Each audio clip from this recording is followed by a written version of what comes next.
My name is Barry Allen, and I am the fastest man alive.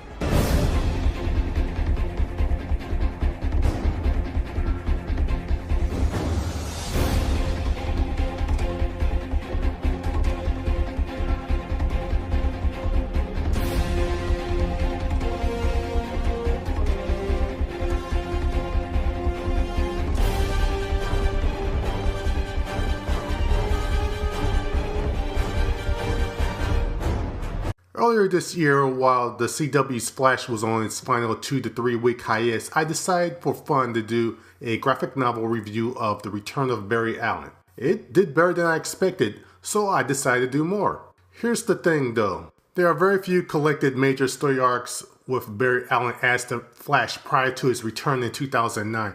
There are a couple, however. So I decided to do reviews of the stories, the life story of the Flash and the trial of the Flash. Just one problem. I'm broke. So I went online and looked for the cheapest copies I could find. I was able to snag a copy of Showcases Presents The Trial of the Flash. So far so good.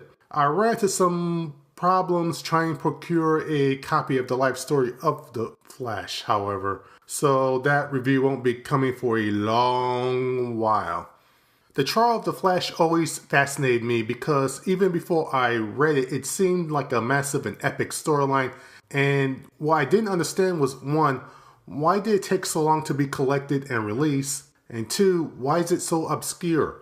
How come no one seems to talk about it? Hopefully this retrospective will explain the reasons why. I actually had a chance to buy it several years ago at a comic shop, but I blinked. I just had a vague, foreboding feeling about it then.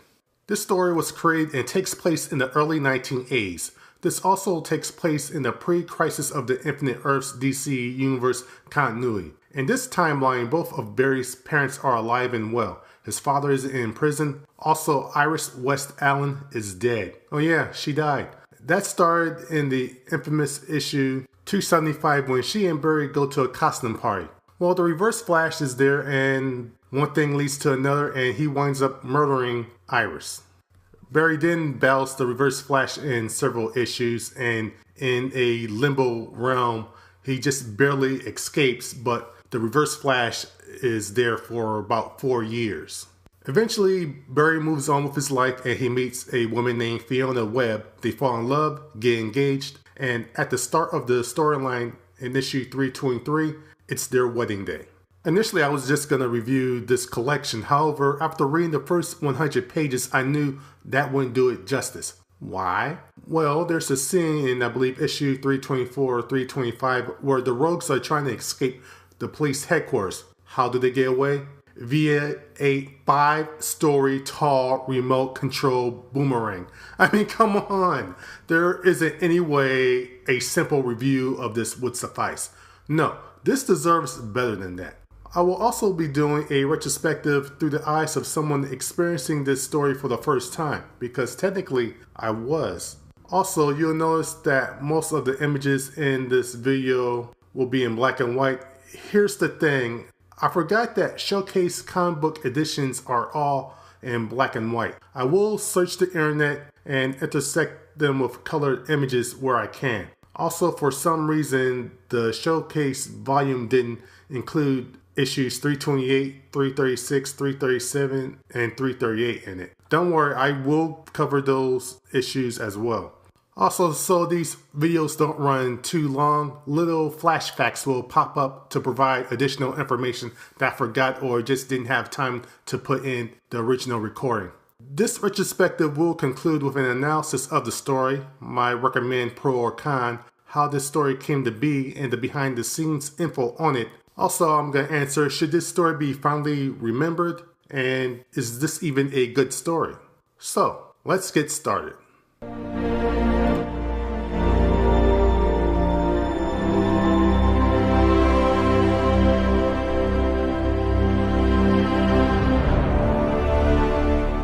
Previously on The Flash. Wife died, fought Reverse Flash, left him in limbo, found new love, captured serial killer, got engaged, now time to get married.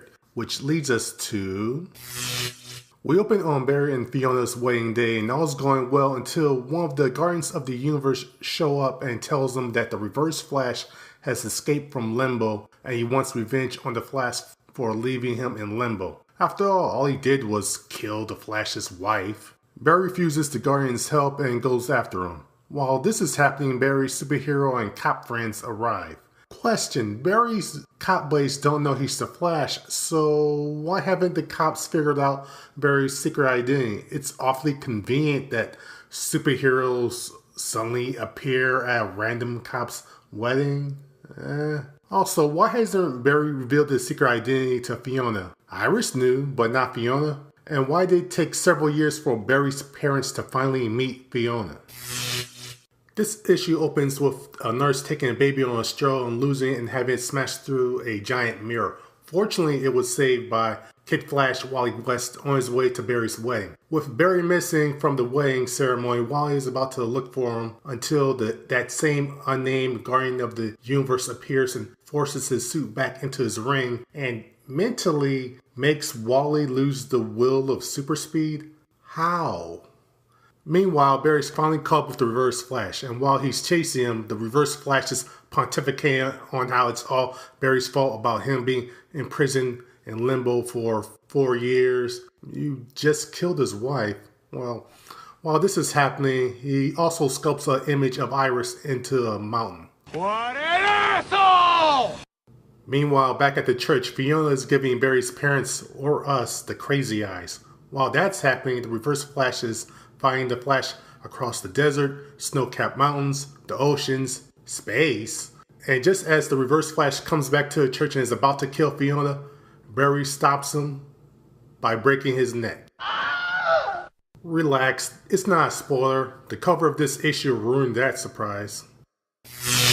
As the Reverse Flash is being carted away, Barry comforts Fiona. He still hasn't told her his secret identity. Why hasn't he changed back to Barry Allen? Well, anyway, the media arrives and start bombarding the Flash with murder questions, and Fiona faints and the Flash takes her to the hospital. Why? She's not sick or injured, she's just a bit tired. Just took her in the back room for a few minutes. Anyway, I assume he did this to get her out of the story. Meanwhile, at the Central City Police Headquarters, the Rogues, Captain Boomerang, Captain Cold, and the Trickster break into the coroner's office and steal the Reverse Flash's body.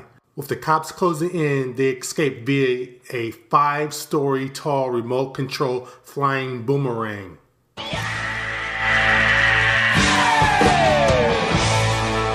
Meanwhile, the Flash halts a rampaging elephant, catches a biker falling off a cliff, and prevents a fighter jet from crashing. By the way, how's Fiona doing?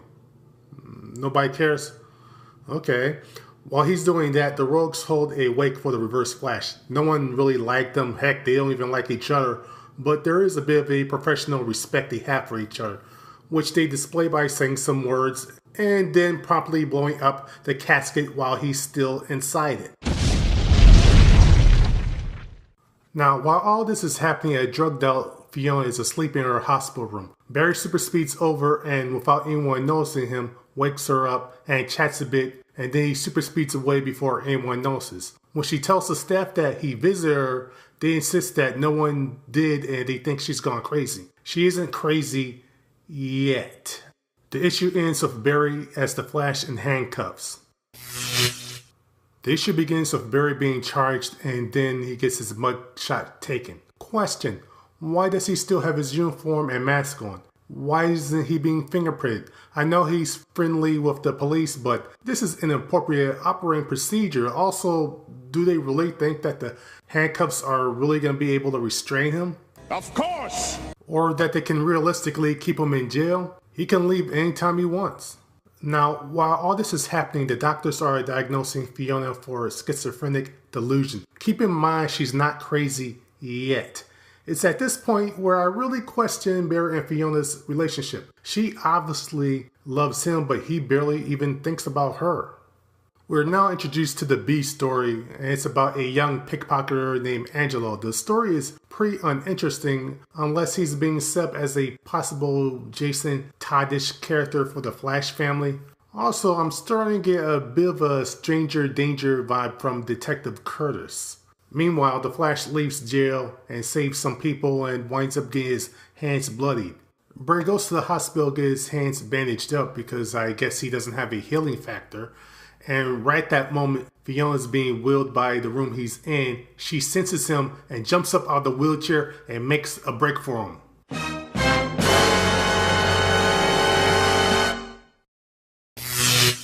Has Fiona figured out Barry's secret identity?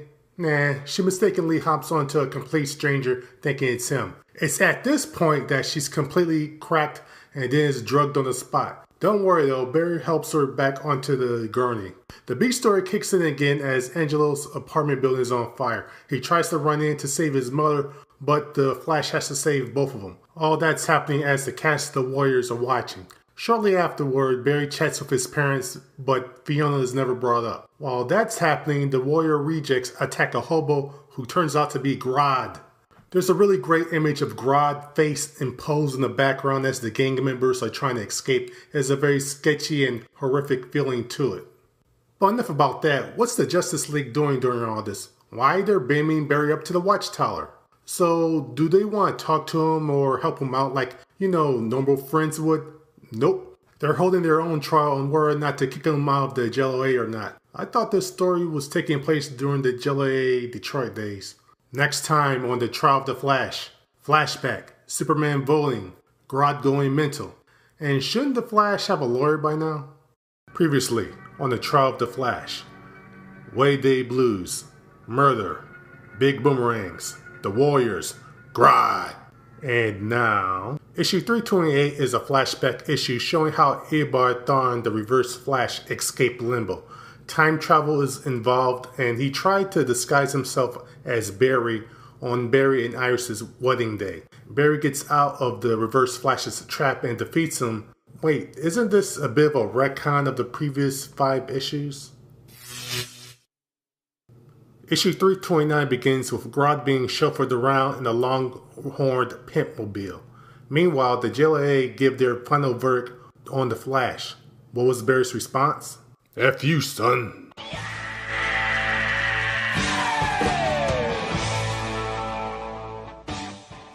Question. Why didn't they ask to help him out? Or, to put in a good word as trial? Also, why didn't he ask them for help? We are now 5 to 6 issues into this arc and Barry still hasn't gotten a lawyer yet. Well, speak of the devil, a car just happens to be driven off of a cliff and Barry saves the guy that's inside of it, and he just so happens to be a lawyer and he would be honored to represent him. Well, cross that off the list. Meanwhile, the B story returns. The Warriors drag Angelo into a pool to converse with Grodd, who seems to be wearing swim trunks for some reason. Anyway, am I the only one that's getting a stranger danger vibe from Grodd and this scene? I'm not, right? Meanwhile, at the Central City Hospital, it's never given a name, Barry's parents are visiting Fiona and they have a pleasant conversation. They even give her a picture of Barry, which she proceeds to bash her head in with. The men in white coats proceed to call her away, but don't worry, she's completely fine. She even says so, over and over and over again. Meanwhile, at the Central City Police Headquarters, Barry is finally being treated as a missing persons case. Of course, Barry could clear this whole thing up in 2 minutes, like say, going to the HQ unmasked or just as Barry and say, I don't know, a slime monster kidnapped me. I mean, come on, this is the DC universe. This kind of thing happens all the time. But no, Patty Spivot and Captain Fry do find Flash's ring, however, foreshadowing. Meanwhile, at Angelo's home, he's playing with his banana and then he immediately sends his mom through a wall. Well, this was all a hallucination. Apparently, Grodd is inside of Angelo's head and he's going to use him to get revenge on the Flash. How? The Flash only met Angelo for like 10 seconds. This issue opens with Fiona in a padded room shackled on the bed in a straitjacket. She's having a flashback about her history with Barry. And while this is happening, a sleazy paparazzi sneaks into her cell and tries to record her ramblings and then sell it. But it just so happened that Barry was in the neighborhood and he grabs the guy and at super speed vibrates him and then tosses him at super speed at the same time. Isn't that attempted murder? Alright, it's taken 7 to 8 issues, but the police finally tried to look for Barry. Or rather, they asked the Flash to search for him while they put posters. Really keen detective work there. Also, Detective Curtis also asks the Flash to find Angelo as well. So basically, it looks like none of the cops in Central City ever do their job apparently, or know how to do their job. Wait a minute, how does Barry even remember what Angelo looks like? They only spent like 10 seconds together. Whatever. While the Flash is trying to find himself and Angelo, he gets sucked into a mental realm by Grodd, who sends pawns to fight him but then acts as the literal hand of God to mentally steal away the Flash's speed. With his speed gone and beating the crap, the Flash drops dead. Tired. Grodd then steps in to kill him, but Barry winds up using the last of his speed to defeat him. Angelo arrives seconds later with 5 more gorillas, but they're the nice ones. Welcome back, Solovar. Welcome back, welcome back, welcome back. The gorillas teleport Barry and Angelo to Gorilla City. Wait a minute. You mean to tell me that their physical bodies were transported to a mental realm all this time?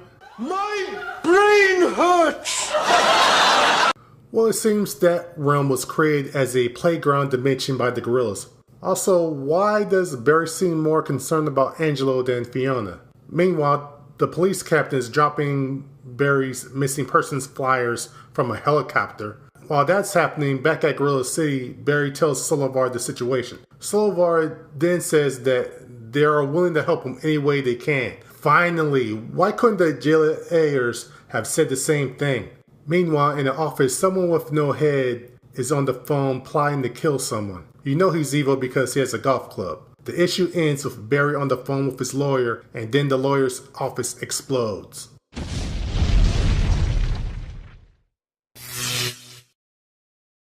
The issue begins with Barry racing to Florida to save his lawyer as the explosion is happening. While that's occurring, the Rainbow Raider makes a cameo this issue. But enough of that. The Flash takes Peter to apparently the only hospital in Central City. While he's there, he decides he might as well check up on his fiancée Fiona. Question. Page 8, panel 1. Why does the nurse look like she's in a perfume commercial? Maybe she's born with it. Maybe it's Maybelline. It looks like Fiona's been moved to a mental hospital, but Barry doesn't care enough right now. He has to first take down all the Barry Allen missing flyers. While this is going on at the Central City Police Headquarters, Captain Fry is visited by a very skeevy looking lawyer who's willing to defend the Flash for free. While all this is happening, the Flash runs into the Rainbow Raider. Right before Barry gets defeated, he's saved by Hal Jordan, the Green Lantern, who defeats the Rainbow Raider. Afterwards, Barry explains Hal his situation. Hal does offer to be a character witness at Barry's trial, but that's about it. He then flies off. Somehow this appearance by him just seemed hollow and pointless. That said, Hal does show more concern for Barry than the JLA did. After Hal departs, Barry goes back to his lawyer Peter Fairley's place to relax, and it's at that point where he meets Peter's law partner, a Miss Cecilia Horton. And no, I'm not sure why she's dressed like that or why her legs are that huge and misproportioned. The issue begins with some masked people breaking into the Flash Museum. Not for money, but just to smash some statues and to burn the place down.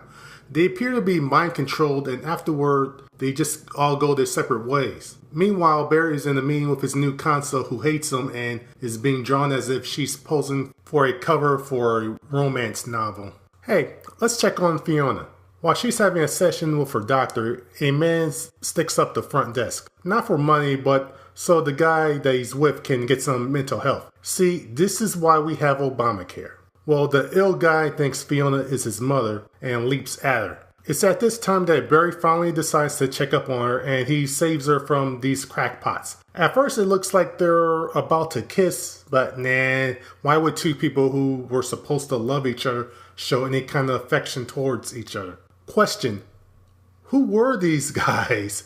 There seems to be a theme of people appearing out of nowhere, creating a conflict, and then disappearing, never to be seen again. Is this how the rest of the story is going to go? Also, in the third panel at the end of this issue, is it me or is Barry coming on to his lawyer? Wife dead, whatever. Fiancé in the loony bin, who cares? I need to get my swerve on. Oh yeah, his lawyer hates him. No, despises him, but you wouldn't know it by the way she's drawn.